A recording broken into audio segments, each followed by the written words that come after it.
Greetings, everyone. Welcome to the third episode of Soulful Branding Live with Lulu. Thank you so much for joining me. Um, this is a special episode. It's my birthday tomorrow, and more, the wiser that I get. This time is often a time of pause and reflection. And so in today's episode, I'll be sharing 37 lessons I've learned in my soon-to-be 37 years, and how each of them apply to soulful branding.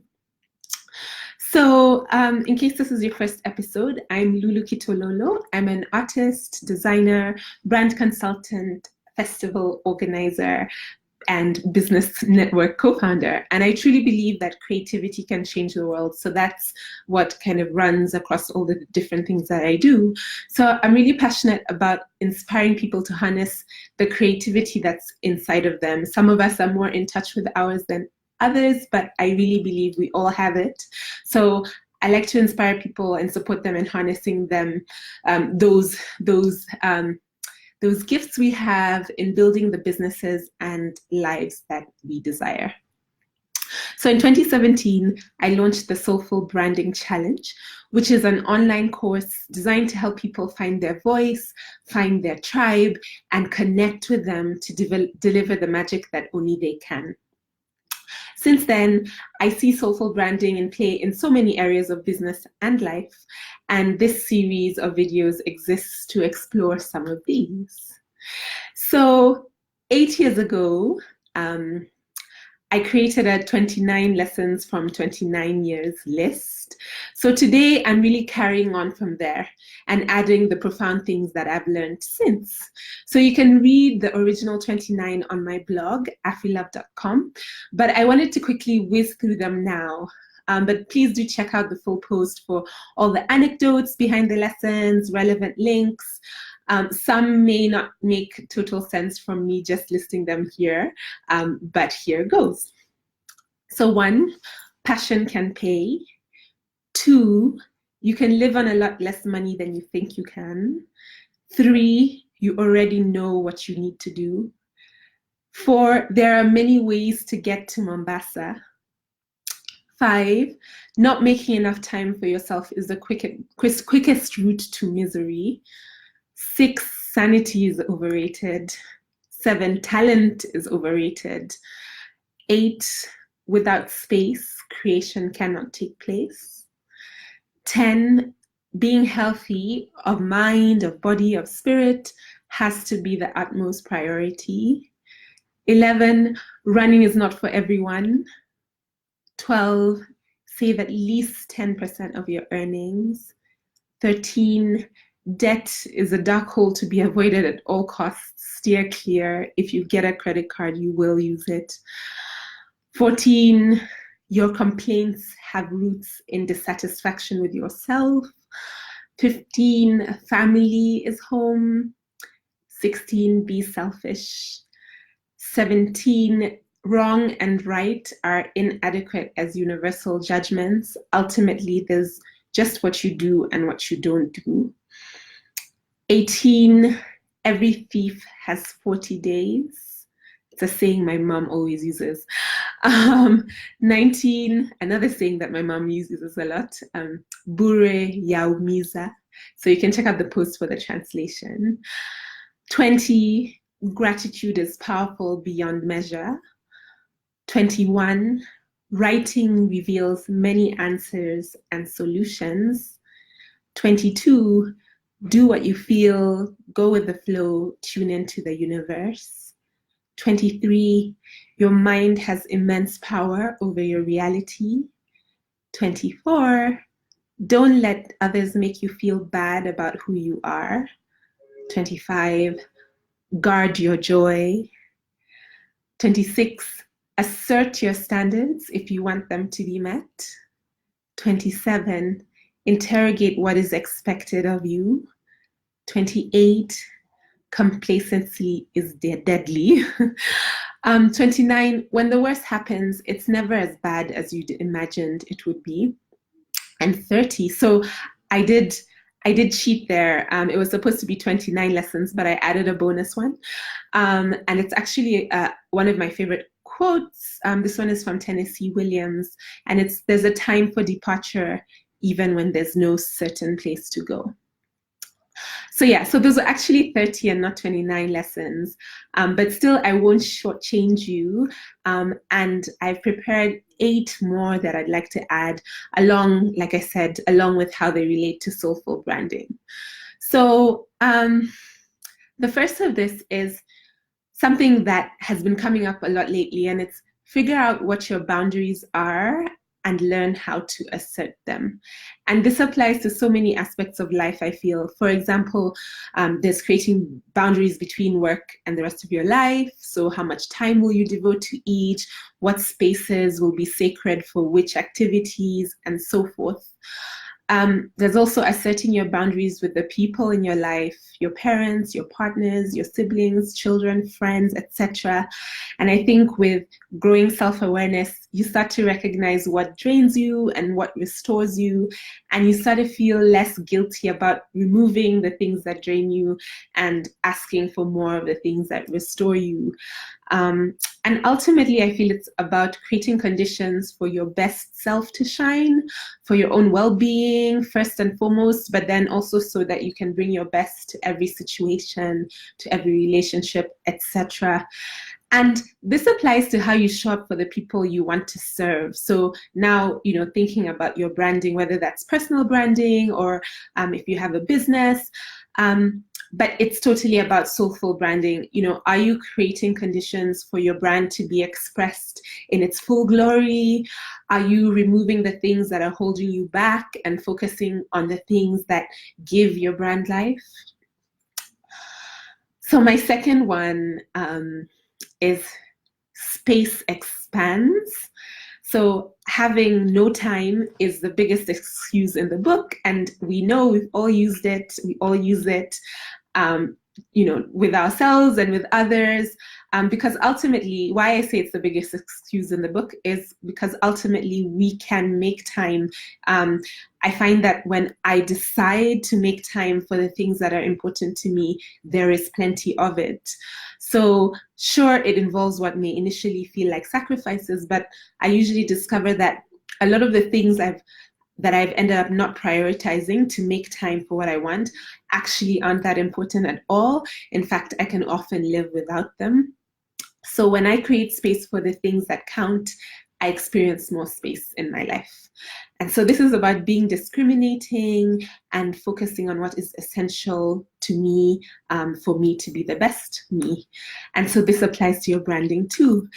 Being specific and focused about who you're speaking to and who you're serving, and then, distill your branding to what makes you you, what makes you special and unique. So the third one I have here today is the body never lies, or in other words, trust your gut. So a few years ago, while I was working with a therapist, I became, thanks to her prompts and working with her, I became more sensitive to signals my body was giving me. I realized that there were certain sensations I would feel in situations that were challenging or uncomfortable. And I started to learn how to interpret these sensations. Often they were warning me from doing something or proceeding with something. So, and I learned the nuances, because sometimes it was the body saying, stop, don't do that. But other times it was more nerves tied to fear, because I was stretching myself outside of my comfort zone, in which case it was, yes, step up. So if I look back at moments from the past few years, my body has never been wrong. Of course, I've ignored it several times and kicked myself later for not listening. So many of these moments have been in a business context, saying yes to projects and opportunities that would have been better left alone, that weren't right for me. So staying true to my why and to my values, remembering to do that, to check in with them, helps me make decisions that my gut approves. So I think having a business philosophy is a really good place to start. And I've shared a link in the notes to help you with yours. So this is an exercise I did myself, I think earlier this year, and it's been really useful. It's really just consolidating all the things you believe and that are important to you, and having them down in one place so you can use it as a manifesto of sorts, and use it as a kind of a yardstick to see, you know, what makes sense to go forth with and what doesn't. So the fourth thing I wanted to share is self-care is your most important responsibility. And so I must say, when I'm talking about these lessons, these are lessons that I've learned. So I'm really speaking to myself in the language. So self-care is my most important responsibility. So like almost everybody else on the planet, I struggle to act in alignment with this belief. In the 29 lessons, I included how being healthy of mind, body, and soul has to be the utmost priority. But I share this specific one because I think it's a whole new level of appreciation all these 8 years later. My sunshine is one of my biggest responsibilities, but even above him is the responsibility to myself in order to facilitate me being my best for him and me being able to give him the best foundation that I can. So I've stopped trying to do self-care at the end of the day because we know what happens. So my goal is always to do it first. And, you know, there are those days where I get to spend a whole 3 hours on myself before the workday even begins. And more and more, I'm able to do this without feeling guilt. So equally on the days where I decide I need an extra hour or two of sleep, and if I'm able to get that in, again, just trying to not feel guilty about it. Of course, it's a process, it's a journey, but it keeps me alive, I like to think. So as a brand, we can think of self-care in terms of how we keep tuning into what drives us, what fuels our inspiration. We can also think about it as loving on all of our touch points. So when I say touch points, I mean the different ways in which people interact with our brands in real life and online. So that might be you know, through printed material, online, through digital material, through social media, etc. Maybe you hold events or give talks, etc. So all the ways in which, you know, you and your brand show up, those are all your touch points. So these touch points, you can think of them as windows into the soul of your business. And so loving on all of them, you know, it's really giving them the attention they deserve, because this is how people are gonna find us, connect with us, resonate with us, and therefore want to work with us or want to buy from us. Right. So number 5 that I have for you today is make time to think. So you know how we're always being advised to focus on the things that only we can do and then delegate the rest. So if you're a business owner, this really usually refers to your core skill or talent that nobody else can replicate. Because sure, you can hire people, but you know, there are those things that only you are able to do.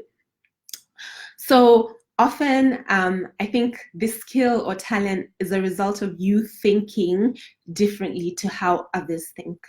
Sure, the outcomes of your thinking might manifest in different ways. In my case, it's usually drawing, or maybe how I teach a course, or through my writing. But at the bottom of all these things is my thinking, and my thinking being different than the way you think, for instance. And so that's why it's so important to make time to think. Think of it as making time for your special kind of genius to percolate and then bear fruit. So I remember a time when I didn't appreciate this lesson. I became so stressed out and overwhelmed. I was basically firefighting every day, you know, doing whatever tasks that my inbox, kind of brought up that morning.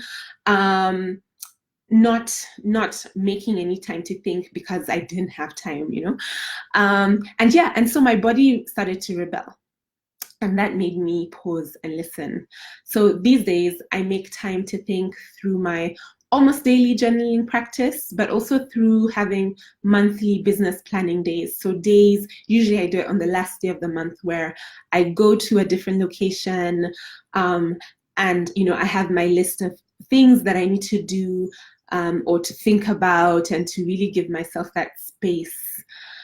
So yes, thinking time gives you pause from those day-to-day reactive tasks in your business or in your life, and really help you focus on the bigger picture of you and of your brand.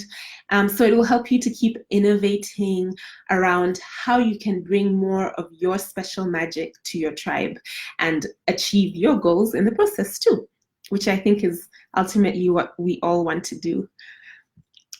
All right. So 6 is this too shall pass.